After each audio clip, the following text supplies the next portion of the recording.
Next data type in Python, that is list. So list are basically containers in Python, that is they are used to store a list of values which are of any data type, that is it can be string, it can be an integer, a boolean value like true or false, or single character value or decimal value. But the difference of the string data type or the list data type is strings are immutable while list is mutable. So list is a data type that can store a sequence of value of any type. Mutable means the elements of the list can be stored and they can be changed in the place. That is, it will not create a fresh list if you make changes to the elements in the list. So it is also sequence, it is also iterable, but it is mutable. The immutable ones are strings and tuples. So if you want to create an access list, then first thing you must remember that square brackets are used to represent list. So when you write anything within square bracket, it is regarded as list in Python.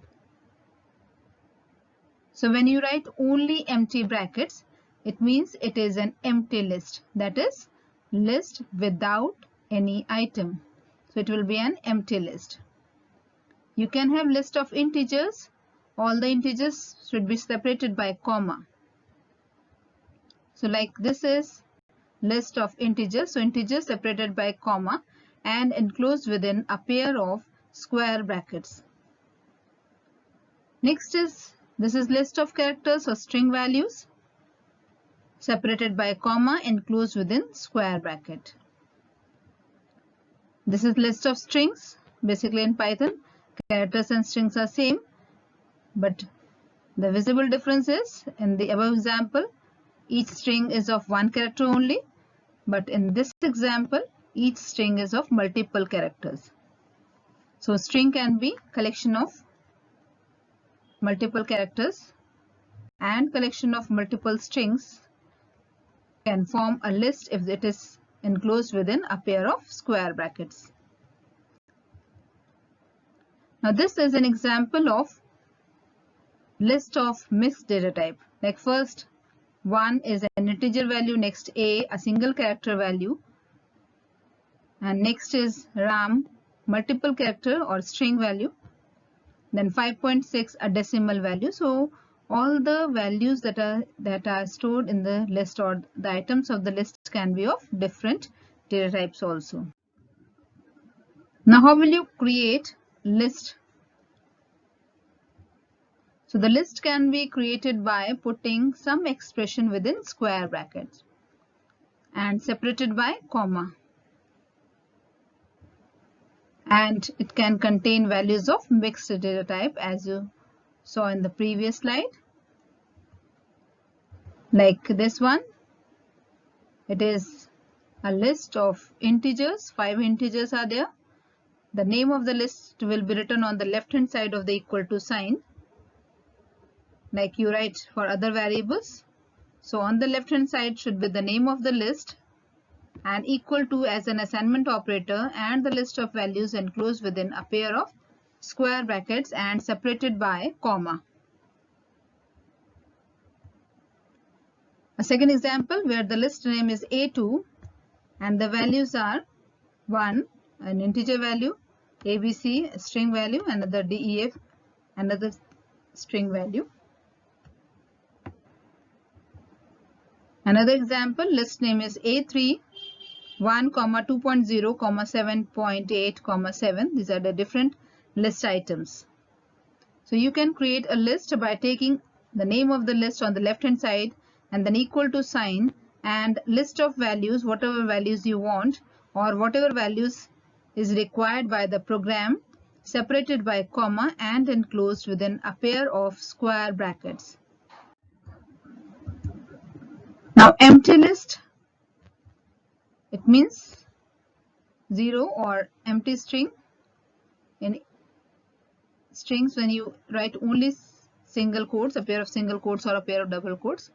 Likewise, you have empty list also, which is created by a constructor called list. So when you write list in lowercase followed by round bracket, it is a constructor which will create an empty list, and A will be the name of the list. So when you take any identifier on the left hand side, it is the name.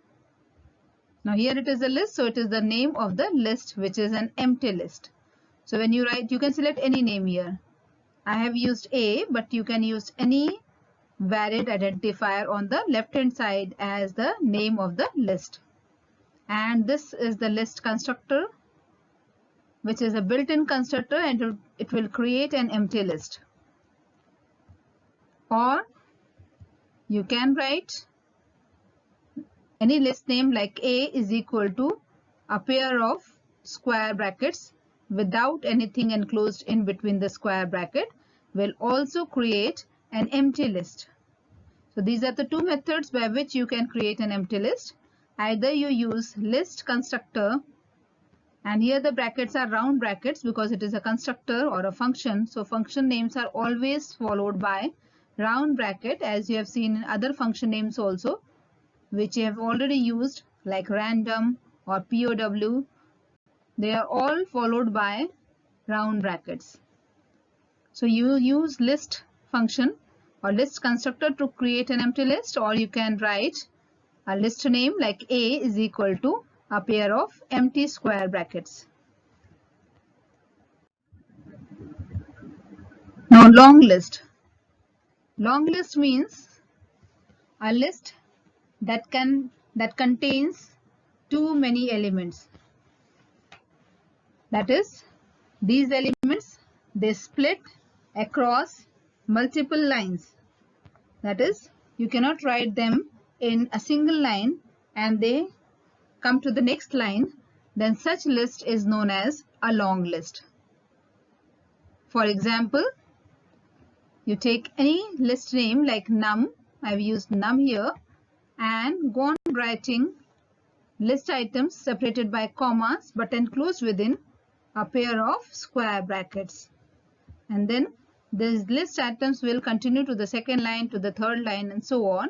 Such list with too many values that split across the several lines is known as a long list. So if you want to store details of many entities like roll number of all the students of your class or percentage of all the students of your class, because there are multiple values, so many values, they will not be stored in a single line and they will split across the multiple lines, and this will. Now next is the concept of nested list. Nesting means writing one thing within another thing. This is nesting. So when you create a list where the list item itself is a list, such list is called nested list. So you can, in short, you can also say a list within a list is called nested list. For example, this L1 is the list name on the left hand side equal to an assignment operator, and then a pair of square brackets for indicating list. Now first item is 1, the second item is 2, and third item is again enclosed within a pair of square bracket. It means it is a list with two values 3, 4. And for this list L1, the inner list will be one single item and not 3 and 4 separately. It will be one element. And the next element, that is fourth element of the list, will be 5. So first element is 1, second element is 2, third element is this list with 3, 4, and fourth element is 5. So this is an example of nested list, that is a list within a list.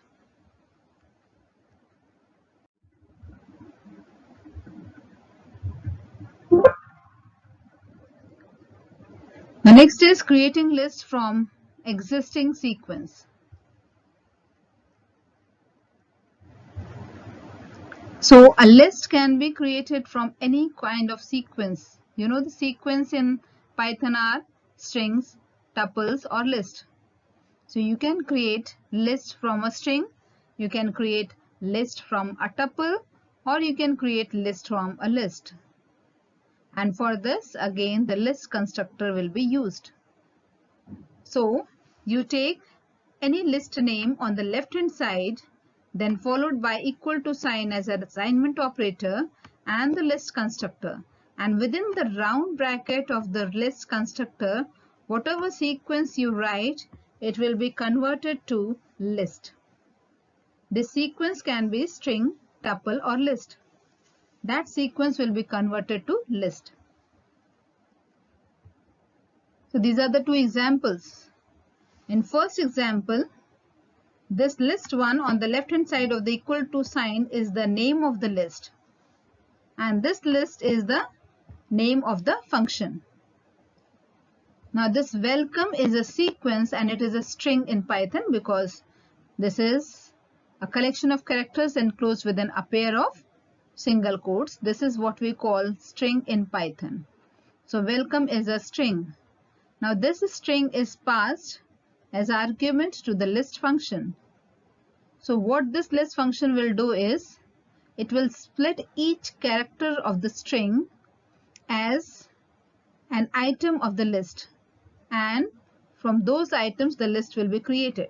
So when you print the list 1, which is the name of the list, when you print it either with print statement or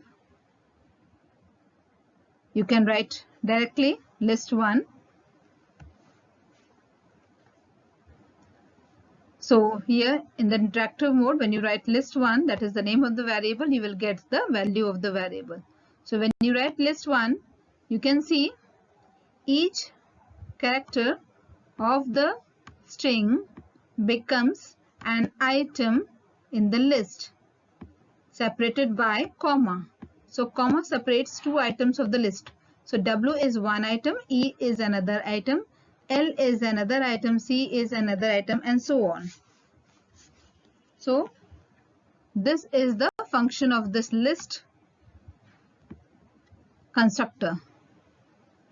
So this is one method of creating list from existing sequence. This is another example. There is a tuple called tuple1. This tuple1 is the name of the tuple. And how do we write tuple? A sequence of values separated by comma enclosed within parenthesis, that is round bracket. So if you write multiple values within round bracket, it becomes tuple. So if you write this tuple within the round bracket of the list function or the list constructor, then it will create list from the values of the tuple. And then you can assign it in a variable, any variable name. Like here I have used list2 on the left hand side. You can take any variable name. So this list which will be created from the values of the tuple tuple1 will be stored in the variable name list2. So when you display list2, the same elements which were earlier in the form of tuple will now be displayed in the form of list. How will you identify that it is a list? It is because of the presence of the pair of square brackets. So in these two examples, you can see you can form a list from a string or a list from a tuple. Now next, a program to input 5 elements in a list in string form. Now suppose you write a code num1 is equal to list function. Now within list, you can write input also, and this is a string. So how this statement will execute? It will display this string. Input function will input whatever input you give. This list function or the list constructor will convert it into the list. So the brackets which are one within the other are evaluated from in the innermost to the outermost. So the innermost is the string which will be displayed. The next is the input function. It will get an input, and whatever input is accepted by this input function will be converted to list by this list constructor, and the whole thing will be stored in the variable on the left hand side that I have used num1. Now in the next statement, when I write print and a message enclosed within double quotes or single quotes, the entered list is followed by the same variable name. In that case, whatever was stored in the previous statement in num1 will be displayed here. Now suppose on execution, if I enter 1, 2, 3, 4, 5, now you all know whenever you enter anything with input, it is accepted in the form of a string. So though 1, 2, 3, 4, 5 are numeric values, they will be accepted as a string because you have not used int function to convert them to integer like you do when you want to input integer. But here you have not used here, and instead of that I have used list. So this string which was accepted by the input function will be converted to list. And in the previous slide you saw how a string is converted to list. Each character of the string becomes independent item of the list. So here each character of the string 1, 2, 3, 4, 5, each character is first character is 1, second character is 2, and so on, is an independent item in the list and separated by comma, and because they are string values, so they will be enclosed within a pair of single quotes, and then because it is a list, it will be enclosed in the pair of square brackets. So this is how you can input elements in the string form and then convert it into list.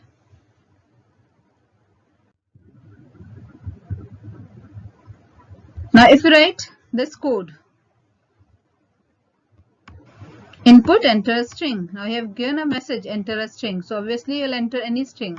Like if you enter hello, now this list function, which is the outermost part of the statement, it will convert whatever input was given by the user to list form. So if the user entered hello, and this list function will convert this string into list by splitting each character of the string as an independent list item, as an independent string values of the list item. So when you write L1, which is the name of the list, as I have used L1 on the left hand side of the equal to sign, it will be considered as the name of the list. So when you print L1, you can see here it will display the list.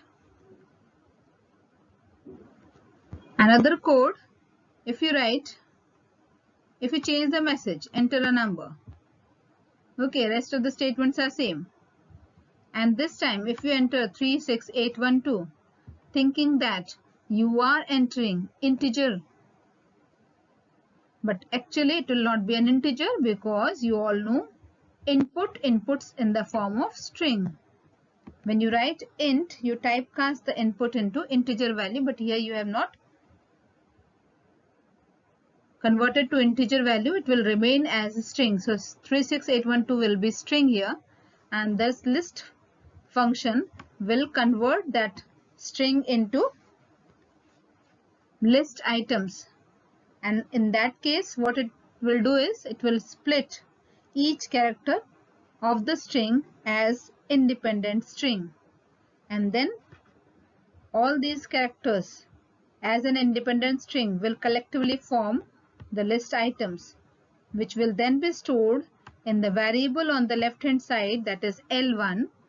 And when we write L1 with print statement, we will get each element of the string 36812 as the list items 36812.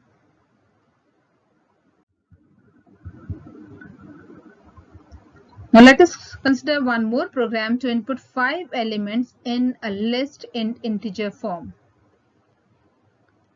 So in this program, the first statement is eval input, enter 5 numbers. Input you have already studied. It is used to input any data from the keyboard in the form of a string. Now eval is a function in which you can enter data in the form of list or in the form of tuple directly. And num1 is the variable on the left hand side which will store this whole input. So when you write eval, you have to input, or you can enter the data in the form of list if you want the details to be entered as a list. In that case, when you write print entered list is num1, it will print the whole list. So when you execute the code, then while entering the value, you should enter the values in the form of list with eval function. So in this case, you have to write this opening square bracket and then the list values whatever you want to include, separated by commas and then closing square brackets. That is, you have to write exactly in the form of list. And then that list will be stored in num1, and then when you print num1, you will get the list displayed.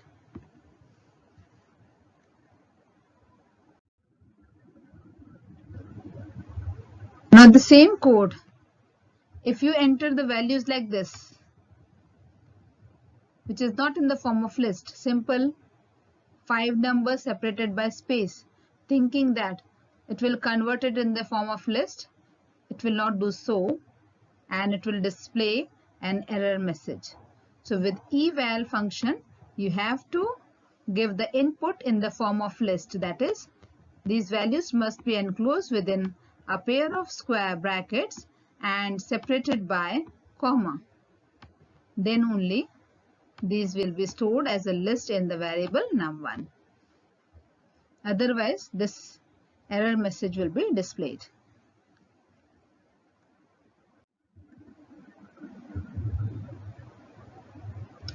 This is another code. If you write eval input, enter 5 numbers, and then you print the value of num1, and if you write all the numbers all together, and if suppose you don't separate them in the form of list, it will take whole as a single integer value, and if you print num1, it will print the same number as it is. So all the 5 numbers will not be 5 numbers, it will consider as a single integer, which is 18,935. So it will not separate the digits as 18935. It will be one single number. So you have to be very cautious when you are using eval function. For creating list, you have to input the numbers in the form of list only.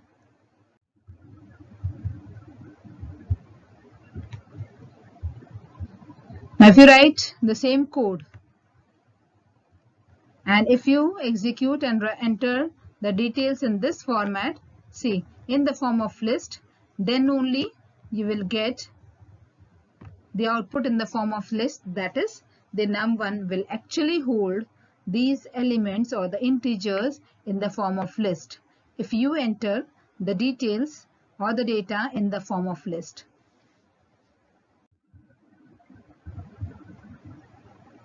Now because list is an iterable, you can use it with for loop, and if you write this kind of code, for I in followed by a list. Now how this code will execute? I will pick up one element at a time from the list and it will execute the block of statements enclosed within for loop. Like here there is only one statement, that is print I.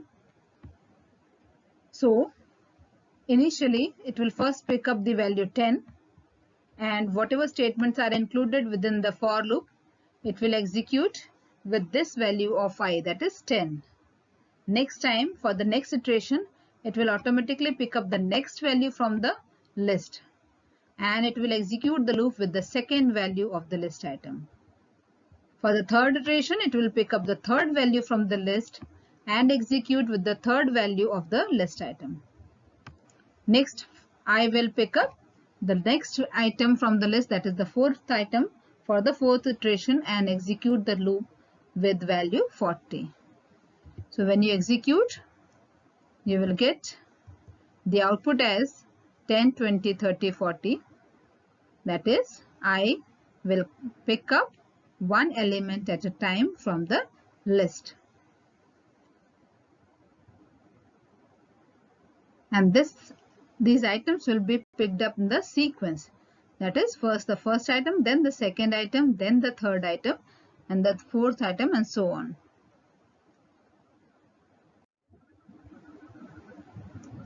Now, if you want to find the length of the list, you'll use len function to find the length of the list. How to use the len function? len followed by a pair of round brackets. How to use len function? Suppose you have a list li, the name of the list I have used is li, and I have taken few string values like hello is one string, good is the second string, morning is the third string, and they are enclosed within a pair of square bracket because I want to create list. Now if I write, this whole thing is a message, you can write any message, so whatever you write within a pair of double quotes with print statement is a message which is displayed as it is on the screen. Now this is how you'll use len function. So when you write len and within round bracket, if you write the name of the list which is li, so it will count total number of items in the list. Total number of items means each item is separated by comma. So before comma is this string is one item, and then after first comma this is the second item, and then this is the third item. So in total there are 3 items in the list. You can also use len function here. Like this also, you can store the length in a variable, and in that case again variable will be on the left hand side of the equal to sign.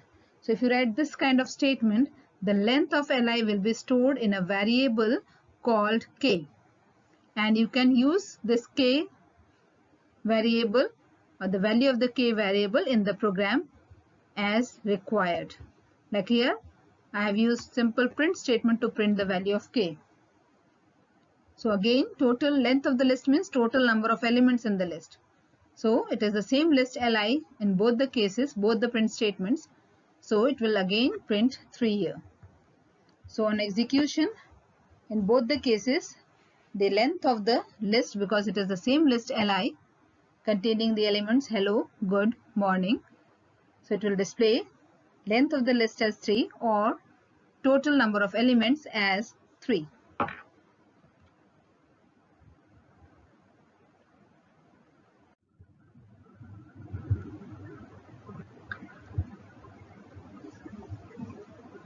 Another example, you can iterate the elements of a list using a loop. For example, first you take a list using a variable called fruits.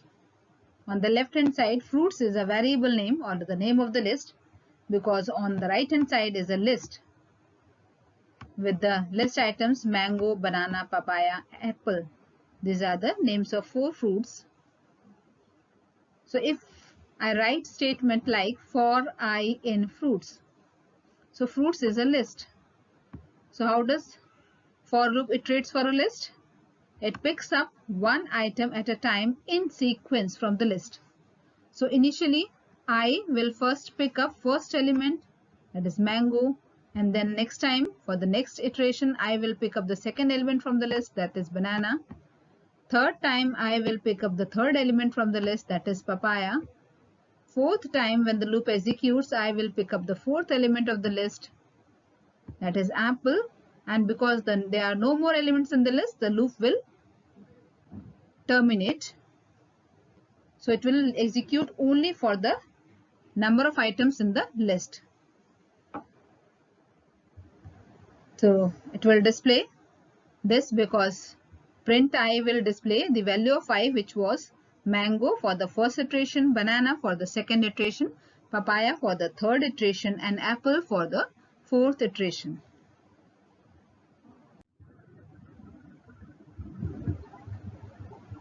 So this is the end of the video. Remaining topics will be covered in the next part of the video.